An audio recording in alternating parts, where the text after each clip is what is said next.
You are the worst loser in history, Alastair. No. Get over it. It's 8 years ago. Nigel, Move on. No, you won. It's done. You're the worst winner. It's done. In a dramatic clash that electrified tonight's question time, Nigel Farage delivered a masterclass in political debate, leaving Alastair Campbell visibly speechless during a heated exchange. Farage, known for his unapologetic rhetoric and sharp one-liners, dismantled Campbell's arguments with a mix of hard-hitting facts and populist charm. Whether you agree with Farage or not, his ability to command the room and silence one of the most seasoned political strategists in Britain speaks volumes about his rhetorical prowess. This wasn't just a debate. It was a strategic takedown that left even Campbell, the architect of New Labour's messaging machine, struggling for a comeback. Watch this video. You are the worst loser in history, Alastair. No. Get over it. It's 8 years Nigel, ago. Move on. No, you won. It's done. You're the worst winner. It's done. Because you've never taken responsibility for what you've won. It's done. No, we're independent. We're free, and we're not part of that eurozone that's collapsing around its ears. I'll tell you what you are, Rejoice. Nigel. We're out. I'll tell you what you we're are. free. I'll tell you what you are. You're somebody, and we've seen it already tonight, you're somebody who will exploit any problem going for your own political ends. Brexit was a fundamentally damaging thing to this country. That is your one legacy, and you now don't even want to talk about it because even you know, I want to talk even about you it. know that it has damaged this country. It's made us poorer, it's made us weaker, and it's hit our standing in the world. No, as I say. Nigel Farage's appeal lies in his ability to tap into public frustrations over immigration, sovereignty, and the political elite, offering straightforward, emotionally charged solutions to issues many perceive as overly complex or ignored by the establishment. This strategy resonates deeply with his base, but falters when tested against the rhetorical sharpness and expertise of someone like Alastair Campbell. In such moments, Farage's arguments risk coming across as overly simplistic or opportunistic to a wider audience, exposing potential vulnerabilities in his populist narrative. However, Campbell's own baggage, namely his association with New Labour and the Iraq War, remains a double-edged sword. While his performance demonstrated his ability to dismantle Farage's rhetoric with surgical precision, his credibility with certain segments of the public remains tainted by past controversy. For some, Campbell is an embodiment of the very establishment Farage rails against, limiting his ability to win over Farage's core supporters. More importantly, Campbell's strong showing highlights a glaring flaw within Labour's current strategy: a lack of decisive, articulate voices capable of countering populist narratives head-on. The party's leadership often seems unwilling or unable to engage with the directness necessary to tackle figures like Farage, leaving Campbell to unofficially fill that void. Yet this exchange is unlikely to shift the needle significantly. Farage's base views Campbell with inherent skepticism, while Campbell's supporters are already aligned with his critiques. Rather than bridging divides, the clash risks further entrenching the polarization that defines modern political discourse. And now it's your turn. What's your take on this clash of political heavyweights? Was it a decisive victory for Campbell, a missed opportunity for Labour, or a moment where Farage's populist message proved its resilience? Share your thoughts in the comments below. We want to hear where you stand on this defining debate. Check this video. Nigel Farage.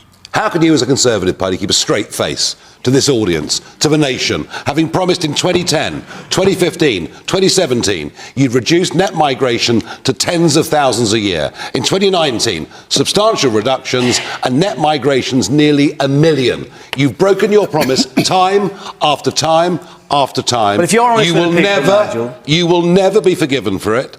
You haven't got a cat's chance in hell of winning the general election. Shame on you for what you've done. It was willful, it was deceptive, it was deliberate, and it was wrong. And the worst part of it, Ben asked about, the impact on communities, the impact on services. The worst part of it He also talked about welcoming diversity.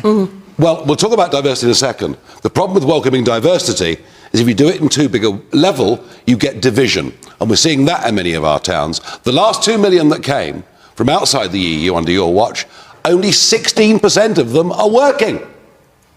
Only 16% of that 2 million are working, which means they're dependents, which means they're using schools, the health service, all of these things. And we now know the truth, that selective immigration can be very good for diversity, very good for the economy, very good for all of those things. And you could argue that for decades, up until the early 2000s, it was working really well. But now, not only is it a catastrophe for people's way of life, not only does it deny them access to services, mass immigration is making Britain poorer. And the fact that Keir Starmer today doesn't seem to think it's a priority shows you that with these two parties, it is only going to get worse. Nigel, you be honest with people. We need a complete. You be honest with people. We need to leave the ECHR so we can deport people that come illegally and take back control of our borders and our lives. You be honest with and people. That's what the public wants. You know, we could not control our borders for 2020. Following that, you had COVID. Following that, you had Ukraine and Hong Kong. Which of those people would you have not let into this country? I'm those sorry. People. That's I'm what's really happened. sorry. Now we have got. No. Now we have got leaders at our Kevin, disposal. In 2023, you know that's true. In 2023, we were not taking people from You are Ukraine. not the only person We were not in this taking people from argument Hong Kong. who's concerned about migration.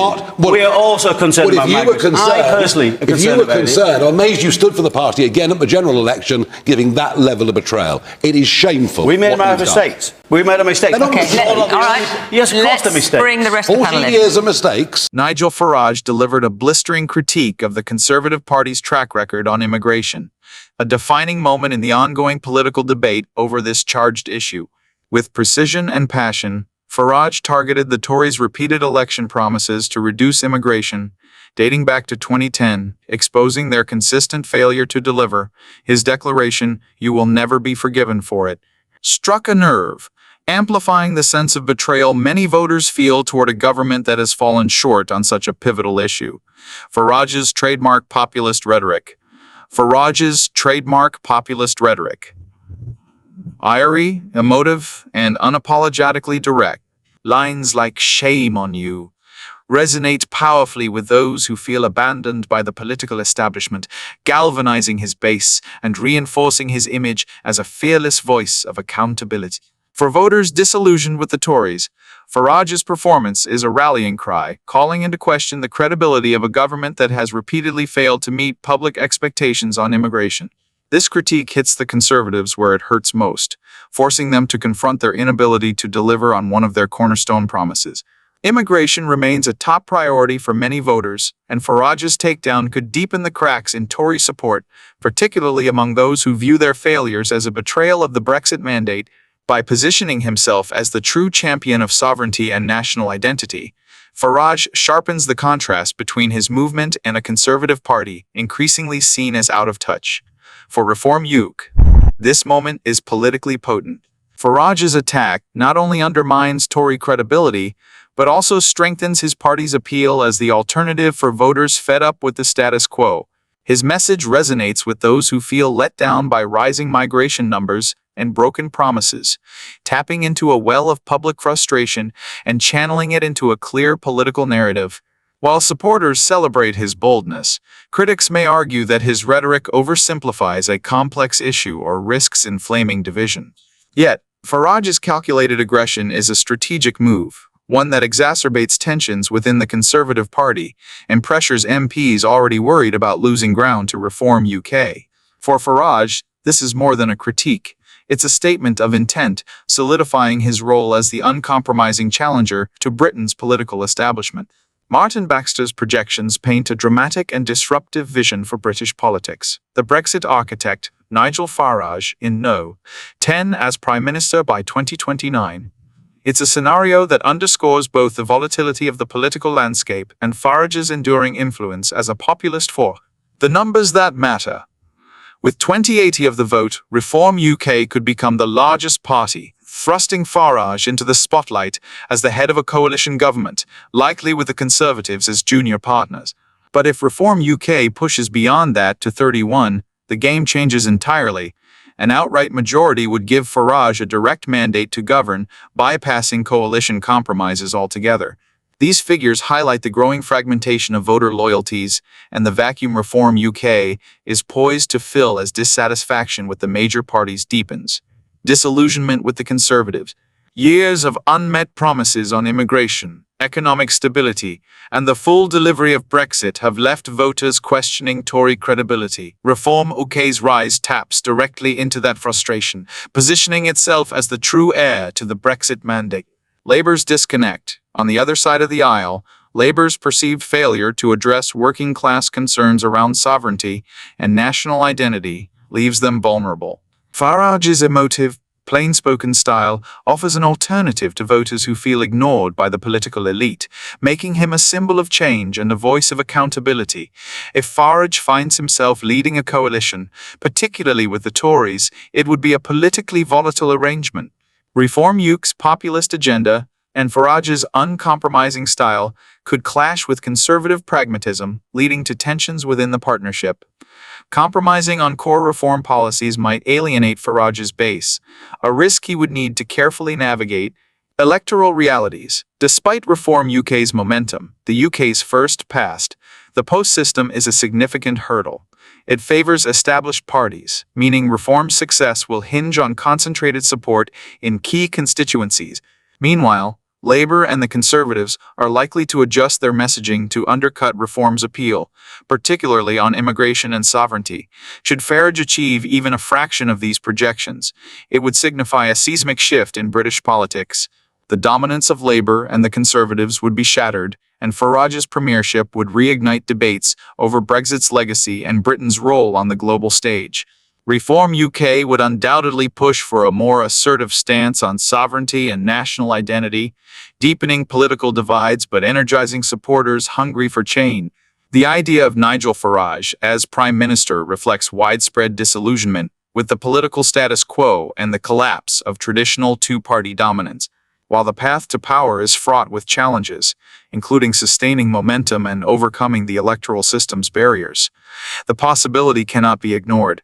Farage's rise could mark the dawn of a new era in British politics, defined by populism, anti-establishment rhetoric, and a recalibration of the nation's political identity. Whether or not this vision becomes reality, it's clear that Farage's influence is far from over. Thanks for watching. Stay connected. Don't forget to like and subscribe to keep up with our latest videos and stay ahead of the curve on the issues shaping our world.